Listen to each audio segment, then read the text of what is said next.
Car கதவு கண்ணாடியை தட்டிய மர்ம நபர் அடுத்த நொடியே மற்றொரு கதவு கண்ணாடியையும் தட்டிய மற்றொரு மர்ம நபர்.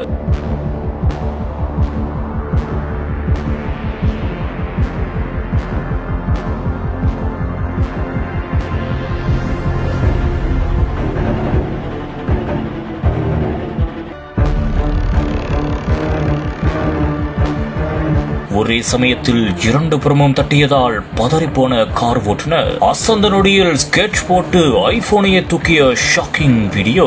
அது அவருக்கு அப்போது தெரியாமல் இருந்துள்ளது. இது தொடர்பான சிசிடிவி காட்சிகளும் தற்போது சமூக வலைதளங்களில் பெரும் பரபரப்பையும் அதிர்ச்சியையும் ஏற்படுத்தி இருக்கிறது.